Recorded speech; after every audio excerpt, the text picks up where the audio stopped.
സുഹൃത്തുക്കളെ, ഇതിപ്പോ ഏകദേശം 1 വർഷത്തെ പ്രവർത്തനത്തിന് ശേഷം നമ്മളിത് വളരെ അത്ര വലിയൊരു സീരിയസ് ആയ ഒരു അവസ്ഥയിൽ നിന്നും സീരിയസ് അല്ലാത്തൊരവസ്ഥയിൽ നിന്നും കുറച്ചുകൂടി അംഗങ്ങളെ കൂടുതലായി ഉൾക്കൊണ്ടുകൊണ്ടും പിന്നെ അംഗങ്ങൾക്ക് വേണ്ടിയിട്ട് കുറച്ചുകൂടി കാര്യങ്ങൾ എല്ലാവരെയും എല്ലാ തലത്തിലുമുള്ളവരെയും ഇതിനകത്ത് ഇൻവോൾവ് ചെയ്തുകൊണ്ട് കൂടുതൽ പാർക്ക് ക്യൂവിൻ്റെ പ്രവർത്തനങ്ങൾ വിപുലീകരിക്കണം എന്ന ഒരു വിഷനാണ് ഞങ്ങൾക്കിപ്പോൾ ഇതിനു മുന്നുള്ള കമ്മിറ്റിയിൽ നിന്നും ഇപ്പോൾ കൈമാറി ഈ പുസ്തകത്തിലൂടെ കിട്ടിയിരിക്കുന്നത്.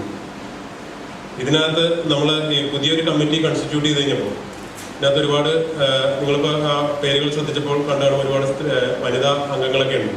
ഇവരെല്ലാം കൃത്യമായിട്ട് കമ്മിറ്റിയിൽ പങ്കെടുക്കുകയും കുറേയധികം പുരുഷ അംഗങ്ങളുമുണ്ട്. ഇതിലൊക്കെ ഉപരിയായിട്ട് നമ്മളുടെ ഈ കമ്മിറ്റി എന്ന് പറയുന്ന ഒരു ഗ്രൂപ്പ് ഇതിനൊക്കെ എല്ലാ കാര്യങ്ങളും തീരുമാനിച്ച് ഒരു തീരുമാനം എടുക്കാൻ വേണ്ടിയിട്ടുള്ളത് എന്നുള്ള രീതിയിൽ മാത്രമായിക്കൊണ്ട് നമ്മുടെ എല്ലാ അംഗങ്ങളുടെയും കൂടുതലായിട്ടുള്ള ഒരു പാർട്ടിസിപ്പേഷനും ഇതിനകത്തുള്ള ഒരു ഇൻവോൾവ്മെന്റുമാണ് നമുക്ക് ആവശ്യം. അതാണ് നമ്മൾക്ക് ഇപ്പോൾ ഇത്രയും 1 വർഷത്തെ പ്രവൃത്തി പരിചയത്തിൽ നിന്നും നമുക്ക് മനസ്സിലാക്കാൻ കഴിയുകയാണ്. അപ്പൊ അത് മാത്രമല്ല, ഇപ്പൊ ഈ ഒരു പ്രവാസി ഇൻഷുറൻസ് പരിപാടിയുടെ ഈ ലോഞ്ചാണ് നമ്മളിപ്പോ ഇന്ന് ഉദ്ദേശിക്കുന്നത്. ഇതിലേക്ക് നമ്മളെ നയിച്ച ഒരു കാര്യം എന്ന് വെച്ചിട്ടുണ്ടെങ്കിൽ, നമ്മുടെ അംഗങ്ങളിൽ പെട്ട ഒരംഗം ഇവിടെ ഒരു അപകടത്തിൽ മരിക്കുകയും അദ്ദേഹത്തിന്റെ ബോഡി ചില വളരെ കുറച്ച് അംഗങ്ങളുടെ വളരെ ശക്തമായ ഇടപെടലും 1-2 ദിവസത്തെ ഉറക്കം കളഞ്ഞിട്ടുള്ള ഓട്ടവും കൊണ്ട് ഈ ബോഡി നമുക്ക് ഒരു വ്യാഴാഴ്ച മരണം സംഭവിച്ചിട്ട് ശനിയാഴ്ച ഉച്ചയ്ക്ക് ഇവിടുന്ന് ഖത്തർ എയർവേസ് കയറ്റി നാട്ടിലേക്ക് കൊണ്ടുപോകാൻ പറ്റും. അത് ശരിക്കും പറഞ്ഞാൽ ഒരു സംഘടന എന്ന രീതിയിൽ അതിനകത്ത് കൂടുതൽ ഇൻവോൾവ്മെന്റ് ഉണ്ടാകാൻ കഴിഞ്ഞില്ലെങ്കിലും, കാരണം പല ഇൻഫർമേഷൻ പാസ് ചെയ്യുന്നതിനുള്ള കുറെ ഈ സംഭവങ്ങളൊക്കെ നമ്മൾ എക്സ്പീരിയൻസ് ചെയ്തു. പക്ഷെ എന്നാലും നമ്മുടെ കുറച്ച് അംഗങ്ങൾ, അത് പാർക്യൂവിലെ അംഗങ്ങൾ തന്നെ ഇത് നേതൃത്വം കൊടുത്ത് പറവൂരുകാരന്റെ ഒരു ബോഡി നാട്ടിലേക്ക് എത്തിക്കാനുള്ള ഒരു സംരംഭത്തിന് ഒരു സംവിധാനം ഉണ്ടാക്കാൻ നമുക്ക് സാധിച്ചു എന്നുള്ളത് വളരെ പോസിറ്റീവായിട്ടുള്ള കാര്യമാണ്. അപ്പൊ അതിൽ നിന്നാണ് നമ്മുടെ മനസ്സിലേക്കൊക്കെ ഒരു ചിന്ത വന്നത്. നമുക്ക് എല്ലാവർക്കും എപ്പോഴും എന്തും സംഭവിക്കാം, ഒന്നും സംഭവിക്കാതിരിക്കണം. അപ്പൊ അതിൽ നിന്നും നമ്മളൊരു ചെറിയ പറവൂർ ഖത്തർ അസോസിയേഷനിൽ അംഗത്വം എടുക്കുന്നവർക്ക് ഒരു ചെറിയ ടോക്കൺ അല്ലെങ്കിൽ ചെറിയ ഒരു സഹായം അല്ലെങ്കിൽ ഒരു മുന്നോട്ടേക്കുള്ള ഒരു ചെറിയൊരു പ്രകാശം എന്നുള്ള രീതിയിലാണ് ഈ ഇൻഷുറൻസ് പോളിസി നമ്മൾ അവതരിപ്പിക്കാൻ ഉദ്ദേശിക്കുന്നത്. ഇത് ഭാരത സർക്കാരിന്റെ പ്രവാസി വകുപ്പുമായി ചേർന്നിട്ട് നമ്മുടെ ഇവിടുത്തെ എംബസിയുടെ അംഗീകാരത്തോടു കൂടി നാഷണൽ ഇൻഷുറൻസ് കമ്പനി വളരെ ചെറിയ പ്രീമിയത്തിൽ എല്ലാ അംഗങ്ങൾക്കും പ്രവാസികൾക്കും ഗ്രൂപ്പ് ഇൻഷുറൻസ് ആയിട്ട്, ഇത് ഇൻഡിവിജ്വൽ ആയിട്ട് ഒരു വ്യക്തിക്ക് ചേരാൻ പറ്റുന്ന കാര്യമല്ല. അപ്പൊ അങ്ങനെ ഒരു സ്പെസിഫിക് ആയതുകൊണ്ടാണ് നമുക്ക് ഇൻഷുറൻസ് പ്രീമിയം വളരെ കുറച്ച് ഇതിനകത്ത് കിട്ടുന്നത്. അപ്പൊ അതിനകത്ത് അംഗങ്ങളിൽ നിന്ന് പൈസ ഈടാക്കാതെ പാർക്യൂ തന്നെ ഇതിന് ഇൻഷുറൻസ് പ്രീമിയം അടച്ചുകൊണ്ട് എല്ലാ അംഗങ്ങളും പാർക്യൂവിൽ അംഗത്വം എടുക്കുന്ന ഇപ്പോൾ ഏകദേശം നമുക്കൊരു 93ഓളം അംഗങ്ങളുണ്ട്.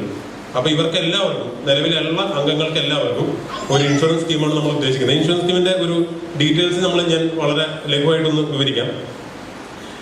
ഇതിന്റെ ഒരു മാക്സിമം ബെനിഫിറ്റ് 1 ലക്ഷം രൂപയാണ്. വളരെ കുറഞ്ഞ എമൗണ്ട് ആണ് നമ്മൾ ഈ ഗൾഫുകാർക്കെന്ന് പലർക്കും തോന്നുമെങ്കിലും, പക്ഷെ ഒരാൾ മരിച്ചു കഴിയുമ്പോൾ ഇത് വലിയൊരു എമൗണ്ട് തന്നെയാണ്. നമ്മൾ കുറച്ച് അതിനു വേണ്ടി ഒരു ശ്രമം എടുത്തു കഴിയുമ്പോൾ ഓരോ രൂപയും വിലപ്പെട്ടതായി മാറുന്ന ഒരു സിറ്റുവേഷനാണ് ഒരാളുടെ മരണത്തിന് ശേഷം. അപ്പൊ അതാണ് നമ്മൾ ഇതിനകത്തേക്ക് നയിച്ചതും. 1 ലക്ഷം രൂപ എന്ന് പറയുന്നത് വലിയൊരു സം ഓഫ് മണിയായി ആ സമയത്ത് മാറുകയും ചെയ്തു. അപ്പൊ ഇതിന്റെ ഒരു ഡെത്ത് കവറേജ്, ഇതിന് കുറച്ച് അധികം കവറേജുകളുണ്ട്. അത് ഞാൻ ഒന്ന് വായിക്കാം, വളരെ ചെറുത് ചോദ്യം പറയാം. ഡെത്ത് കവറേജ് 1 ലക്ഷം രൂപയാണ്. ഒരു വ്യക്തിയുടെ മരണം, അത് ഏത് കാരണം കൊണ്ടായിക്കോട്ടെ, നാച്ചുറൽ ഡെത്ത് ആയിക്കോട്ടെ, ആക്സിഡന്റ് ആയിക്കോട്ടെ, എങ്ങനെയാലും വ്യക്തി മരണപ്പെട്ടാൽ 1 ലക്ഷം രൂപ അദ്ദേഹത്തിന്റെ ഇമ്മീഡിയറ്റ് ഫാമിലി മെമ്പർക്ക് കിട്ടുന്നതാണ്.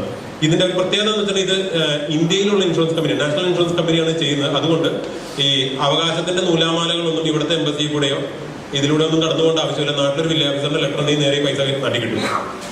രണ്ടാമത്തത് 2 ലിംസ്, അതായത് ഒരു അവയവ നഷ്ടത്തിന്, 2 അവയവങ്ങൾ നഷ്ടത്തിന് 1 ലക്ഷം. ഒരു കണ്ണും ഒരു അവയവവും നഷ്ടപ്പെടുന്നതിന് ഇത് ആർക്കും നഷ്ടപ്പെടാതിരിക്കട്ടെ. ഇപ്പോഴും ഞാൻ ഒന്നുകൂടി എടുത്ത് പറയുകയാണ്, ആർക്കും നഷ്ടപ്പെടാതിരിക്കട്ടെ. 2 പൂർണ്ണ അന്ധതയ്ക്കും 1 ലക്ഷം രൂപയും, പിന്നെ ഒരു പെർമനന്റ് ടോട്ടൽ ഡിസേബിൾമെന്റ്, തൊഴിലെടുക്കാൻ കഴിയാത്തൊരവസ്ഥ വരുമ്പോൾ ഇതിനെല്ലാത്തിനും വളരെ ലിബറൽ ആയിട്ടുള്ള ഒരു സർട്ടിഫിക്കേഷൻ രീതിയും ഇതിനകത്തുണ്ട്. നമ്മുടെ ഇവിടുത്തെ എംബസിയുടെ അംഗീകാരത്തോടു കൂടി ഇവിടുത്തെ ഏതെങ്കിലും ഹോസ്പിറ്റലിൽ നിന്നും ഇതിനുള്ള സർട്ടിഫിക്കേഷൻ നമുക്ക് ഉണ്ടാക്കാൻ പറ്റുകയാണെങ്കിൽ ഈ പണം ഉടൻ ലഭിക്കുന്നതാണ്. ഇതിനൊക്കെ പുറമെ 25,000 രൂപ ഈ വ്യക്തിയുടെ മരണമാണെങ്കിൽ മൃതദേഹം നാട്ടിലെത്തിക്കുന്നതിന് 25,000 രൂപ ഉടൻ പേയ്മെന്റ് നടത്തുന്നതാണ്. ഇത്തരത്തിലുള്ള ഒരു ചെറിയ ഇൻഷുറൻസ് സ്കീമാണ് ഇത്. പ്രത്യക്ഷത്തിൽ വളരെ ചെറുതെന്ന് തോന്നുമെങ്കിൽ, പക്ഷെ ഞാൻ നേരത്തെ പറഞ്ഞ പോലെ മരണപ്പെട്ട് കഴിഞ്ഞാൽ ഇതൊരു വലിയ എമൗണ്ടായി മാറുകയും ചെയ്യുന്ന ഒരു ഇൻഷുറൻസ് സ്കീമാണ് നമ്മൾ പാർട്ടി അംഗങ്ങൾക്ക് വേണ്ടി ചെയ്യാൻ ഉദ്ദേശിക്കുന്നത്. അംഗത്വം എടുത്തിരിക്കുന്നവർ, ഇപ്പൊ നിലവിൽ ഈ ഗ്രൂപ്പിൽ അംഗത്വം എടുത്തിരിക്കുന്നവർ ദയവ് ചെയ്ത് അവരുടെ ഡീറ്റെയിൽസ്, എല്ലാവർക്കും അംഗത്വം എടുത്തവർക്കും പൈസ കൊടുത്തവർക്കും അറിയാം ഞാൻ അംഗമാണോ ഇല്ലെന്ന്. അപ്പൊ അവരെല്ലാവരും എത്രയും പെട്ടെന്ന് എന്റെ ഫോൺ നമ്പർ നമ്മളിപ്പോ ഇത് കഴിഞ്ഞിട്ട് പറയും, വേറെ കുറച്ച് കാര്യങ്ങളുണ്ട്. അപ്പൊ എന്റെ ഫോൺ നമ്പറിലോ അല്ലെങ്കിൽ നന്ദകുമാറിന്റെയോ പുതിയ പ്രസിഡന്റ് പഴയ പ്രസിഡന്റ് ജുനു ചന്ദ്രന്റെയോ ബാലമുരളിയുടെയോ ഒക്കെ നമ്പറിൽ ഭാരവാഹികളുടെ ആരുടെയെങ്കിലും ഫോൺ നമ്പറിൽ വിളിച്ച് ഡീറ്റെയിൽസ് കൊടുത്തു കഴിഞ്ഞാൽ നമ്മൾ ഇത് ചെയ്യുന്നതാണ്. ഇല്ലെങ്കിൽ തന്നെ നമ്മുടെ നിലവിലുള്ള ഫോൺ നമ്പർ വെച്ച് കുറച്ച് പേരുടെ ഫോൺ നമ്പേഴ്സ് മാറിയിട്ടുണ്ട്, അവരെല്ലാം കോൺടാക്ട് ചെയ്ത് ഈ ഡീറ്റെയിൽസ് കളക്ട് ചെയ്യും. കാരണം ഇതൊരു ഗ്രൂപ്പായി മാറി മാത്രമേ നമുക്ക് രജിസ്റ്റർ ചെയ്യാൻ കഴിയുള്ളൂ. ഇനി ഇതൊരു ഗ്രൂപ്പായിട്ട് രജിസ്റ്റർ ചെയ്ത് കഴിഞ്ഞാൽ പിന്നീട് നമുക്ക് വേറൊരു ഗ്രൂപ്പിനെ മാത്രമേ ഇതിനകത്തേക്ക് ആഡ് ചെയ്യാൻ പറ്റുള്ളൂ, ഒരു വ്യക്തിയെ നമുക്ക് ഇതിനകത്തേക്ക് ആഡ് ചെയ്യാൻ പറ്റില്ല. അങ്ങനത്തെ ചെറിയ ഇഷ്യൂ കൂടി ഉണ്ട്. അപ്പൊ ആ ഒരു രീതിയിലേക്ക് നമുക്ക് പോകാൻ കഴിയും. അപ്പൊ അതിന്റെ ഒരു നിങ്ങളെല്ലാവരുടെയും വളരെ ഊർജ്ജസ്വലതയോടുകൂടിയുള്ള സഹകരണവും നമ്മുടെ സുഹൃത്തുക്കളോട് ഇത് പറയുകയും അവരെല്ലാവരെയും ഇതിനകത്ത് അംഗത്വത്തിലേക്ക് ചേർക്കാൻ വേണം. കാരണം ഇതിനകത്ത് അംഗത്വം ചേർന്നാൽ മാത്രമേ ഈ ഗ്രൂപ്പിന്റെ ഭാഗമാകുമ്പോഴേ കഴിയുള്ളൂ. അതിനകത്തൊരു പ്രശ്നമാണ്. കാരണം ഇൻഡിവിജ്വലായിട്ടൊരു വ്യക്തിക്ക് ഈ ഇൻഷുറൻസ് എടുക്കാൻ കഴിയില്ല. അപ്പൊ അതിനകത്തേക്ക് ചേർക്കാനുള്ള ഒരു ശ്രമവും നമ്മുടെ എല്ലാ അംഗങ്ങളുടെയും പറവൂർ നിവാസികളുടെയും ഭാഗത്തു നിന്ന് ഉണ്ടാവണമെന്ന് അഭ്യർത്ഥിക്കുകയാണ്. ഇത് കൂടാണ്ട് നമ്മൾ ഞാൻ നേരത്തെ പറഞ്ഞ ഒരു മരണത്തിന്റെ ഒരു അവസ്ഥയിൽ നിന്നും നമ്മൾ ചെറിയൊരു ലേണിംഗ് ഉണ്ടാക്കിയിട്ടുണ്ട്. അപ്പൊ ഈ ജനറൽ ബോഡിയിൽ ഞാനത് പറയാൻ ഉദ്ദേശിക്കുകയാണ്. നമുക്ക് 2-3 പേരുടെ ഫോൺ നമ്പർ നമ്മൾ ആ സമയത്ത് എന്തെങ്കിലും ആവശ്യമുണ്ടെങ്കിൽ, അംഗങ്ങൾക്ക് എന്തെങ്കിലും എമർജൻസി വരികയാണെങ്കിൽ, ഇൻ കേസ് വരികയാണെങ്കിൽ അറിയിക്കാനുള്ള 2-3 ഫോൺ നമ്പർ നമ്മൾ ഇവിടെ നോട്ട് ചെയ്തിട്ടുണ്ടായിരുന്നു. അത് വഴിയെ നമ്മൾ ഇവിടെ പറയുന്നതാണ്. അത് കഴിഞ്ഞിട്ടുള്ള 3 ഫോൺ നമ്പറാണ് അനൗൺസ് ചെയ്തിട്ടുണ്ടായിരുന്നു. ഒന്ന് എന്റെ ഫോൺ നമ്പറാണ്, പിന്നെ വേറെ 2 വ്യക്തികളും കൂടി ഉണ്ട്. അപ്പൊ അവരുടെ ഫോൺ നമ്പർ അനൗൺസ് ചെയ്യാം. ആർക്ക് വേണമെങ്കിൽ എല്ലാവരും അവരുടെ മൊബൈലുകളിൽ ആ ഫോൺ നമ്പർ സേവ് ചെയ്യും. ഒരു പേക്ഷയും കൂടാതെ ഒരു എമർജൻസി വരികയാണെങ്കിൽ വിളിച്ച് പറയുകയും വേണമെന്നുള്ളതാണ്.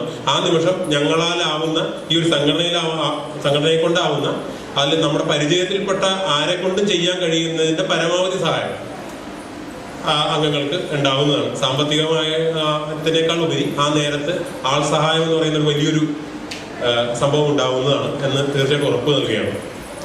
ഇത്രയുമാണ് നമ്മുടെ ഈ ഇൻഷുറൻസ് അതിനെ കുറിച്ച് പറയാനുള്ളത്. ഞാൻ നന്ദകുമാറിലേക്ക് മൈക്ക്